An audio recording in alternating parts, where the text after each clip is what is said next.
ನಟಿ ರಣ್ಯಾ gold smuggling ಕೇಸ್ನಲ್ಲಿ arrest ಆಗಿರೋ ವಿಚಾರ ಎಲ್ಲರಿಗೂ ಗೊತ್ತಿದೆ. ಈಗಾಗಲೇ ರಣ್ಯಾಳನ್ನ ಡಿಆರ್ಐ ಅಧಿಕಾರಿಗಳು ಮತ್ತೆ ಕಸ್ಟಡಿಗೆ ಪಡೆದು ವಿಚಾರಣೆ ನಡೆಸಿದ್ದಾರೆ. ಇಂದು ಮತ್ತೆ ನಟಿ ರಣ್ಯಾ ಕಸ್ಟಡಿಗೆ ಅವಧಿ ಮುಗಿಯಲಿದೆ. ಕಳೆದ 2 ದಿನ ರಣ್ಯಾಳನ್ನ ಡಿಆರ್ಐ ಮತ್ತು ಸಿಬಿಐ ಅಧಿಕಾರಿಗಳು ವಿಚಾರಣೆ ನಡೆಸಿದ್ದಾರೆ. ರಣ್ಯಾ ವಿಚಾರಣೆ ವೇಳೆ ಹಲವು ವಿಚಾರಗಳು ಬೆಳಕಿಗೆ ಬಂದಿವೆ.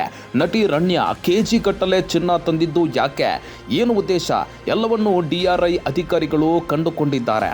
ಇನ್ನು ಇಂಟ್ರೆಸ್ಟಿಂಗ್ ವಿಚಾರ ಅಂದ್ರೆ ರಣ್ಯಾಳ ಗೋಲ್ಡ್ ಹಿಂದೆ ನಗರದ ಪ್ರತಿಷ್ಠಿತ ಗೋಲ್ಡ್ ಕಂಪನಿಯ ನೆರಳು ಇದೆ ಅಂತ ಹೇಳಲಾಗ್ತಾ ಇದೆ.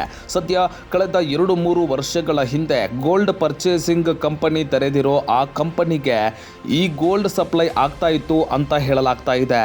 ಯಾಕಂದ್ರೆ ಆ ಗೋಲ್ಡ್ ಕಂಪನಿಯಲ್ಲಿ ಸಾರ್ವಜನಿಕರು ಚಿನ್ನ ಮಾರಾಟ ಮಾಡ್ತಾರೆ. ಹೀಗೆ ಮಾರಾಟ ಮಾಡಿದ ಚಿನ್ನವನ್ನ ಕರಗಿಸಿ ಗಟ್ಟಿ ಮಾಡಿ ಮಾರಾಟ ಮಾಡಲಾಗುತ್ತೆ. ಅಧಿಕ ಲಾಭಾಂಶದ ಆಸೆಯಿಂದ ದುಬೈನಿಂದ ಚಿನ್ನ ತರಿಸಿಕೊಂಡು ಆ ಗೋಲ್ಡ್ ಕಂಪನಿ ಚಿನ್ನ ಮಾರಾಟ ಮಾಡ್ತಾ ಇತ್ತು ಅಂತ ಹೇಳಲಾಗ್ತಾ ಇದೆ. ದುಬೈನಿಂದ ಚಿನ್ನ ತಂದ್ರೆ ಸ್ಮಗ್ಲರ್ಸ್ 2 ರೀತಿಯ ಬೆನಿಫಿಟ್ ಇದೆ.